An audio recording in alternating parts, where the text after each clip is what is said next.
மாண்புமிகு முதலமைச்சர் அவர்கள். மாண்புமிகு பேரவைத் தலைவர் அவர்களே, மக்களே மக்களுக்காக மக்களால் நடத்தும் ஆட்சி மக்களாட்சி என்றார் அமெரிக்க முன்னாள் குடியரசுத் தலைவர் திரு ஆப்ரஹாம் லிங்கன். இன்றைக்கு அமைந்துள்ள மக்களாட்சி மலர்வதற்கு மக்களிடம் உள்ள பெரும் எதிர்பார்ப்பு, அவர்களுடைய எதிர்பார்ப்புகளை இப்பேரவையின் கவனத்திற்கு கொண்டு வந்து அதனை செயல்படுத்துவதற்கான திட்டங்களை, சட்டங்களை அமல்படுத்த வேண்டிய பொறுப்பு இப்பேரவைக்கு உள்ளது. அதிகமான மக்கள் அதிக நன்மைகளை இந்த ஆட்சி காலத்தில் நன்மை பெற்றுள்ளார்கள் என்கிற வகையில் நம்முடைய செயல்பாடுகள் அமைய வேண்டும். இங்கே அனைவரும் சமம்.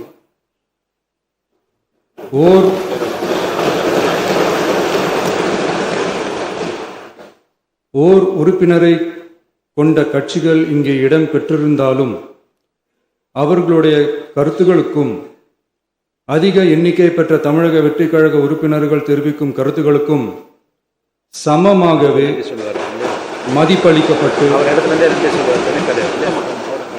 நல்லவை ஏற்கப்பட்டு அல்லவை நிராகரிக்கப்பட்டு ஜனநாயகத்தின் இதயமாகவும் மூளையாகவும் இப்பேரவை செயல்பட வேண்டும்.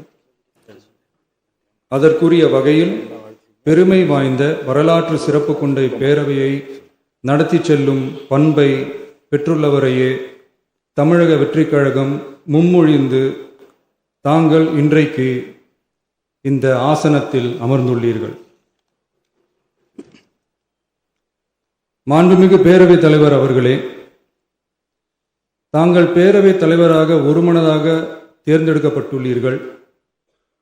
தங்களை இந்த ஆசனத்தில் மாண்புமிகு பேரவை முன்னவரும் எதிர்க்கட்சி தலைவரும் தங்களுடைய கரங்களை பிடித்து அழைத்து சென்று அமர வைத்தார்கள். இந்த சம்பிரதாயம் எப்படி வந்தது என்று சொன்னால் சுவாரஸ்யமாக இருக்கும். பெரிய வரலாறு சம்பவத்தில் உள்ளது. இங்கிலாந்து நாட்டில் உள்ள பாராளுமன்ற நடைமுறைகளை போன்றதே நம்முடைய பாராளுமன்ற நடைமுறைகளும். மன்னராட்சி இருந்த காலத்திலேயே அங்க பாராளுமன்றம் இயங்கியுள்ளது. அக்காலத்தில் அனைத்து அதிகாரங்களையும் பெற்ற மன்னரும் இருந்தார், பாராளுமன்றமும் இயங்கியது. அங்கே மன்னர் ஒரு பணியை செய்ய வேண்டும் என்று விரும்புவார், பாராளுமன்றம் அவருடைய விருப்பத்தை பெரும்பாலும் நிராகரிக்கும்.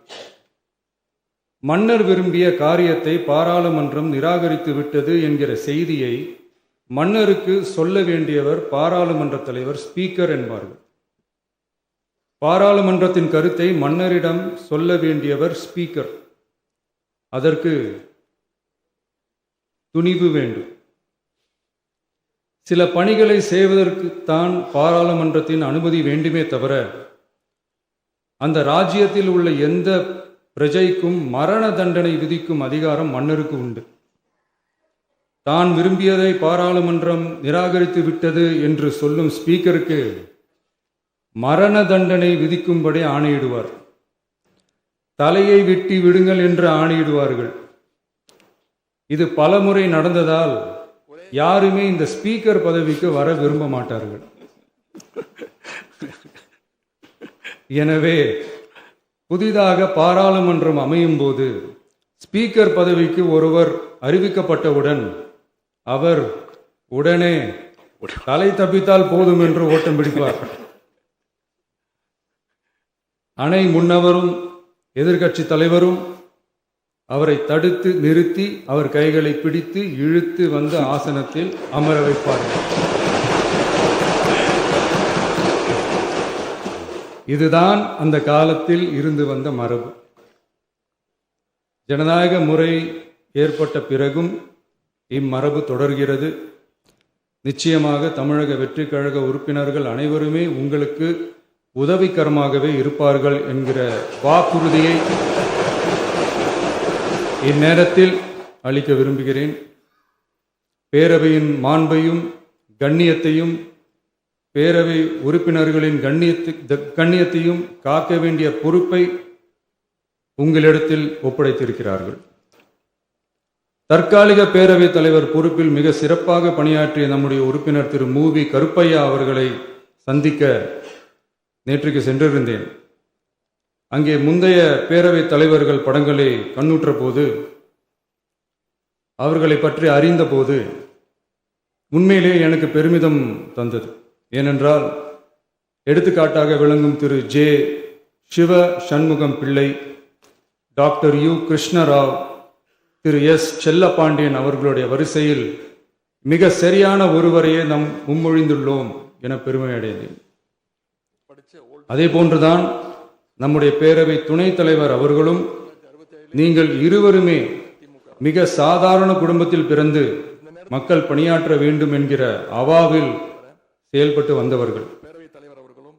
குணம் நாடி குற்றமும் நாடி அவற்றுள் மிகை நாடி மிக்க கொளல் எனும் வள்ளுவரின் வாய்மொழிக்கேற்ப சட்டமன்ற நடவடிக்கைகள் சீராக, செம்மையாக, அமைதியாக நடைபெறும் வகையிலும் சட்டமன்ற ஜனநாயக பண்புகள், நெறிமுறைகள் பேணி பாதுகாக்கப்படும் வகையிலும் இந்த அவைக்கு பேரவை தலைவரும் பேரவை துணைத் தலைவரும் பெருமை சேர்ப்பீர்கள் எனும் நம்பிக்கை எனக்கு உண்டு.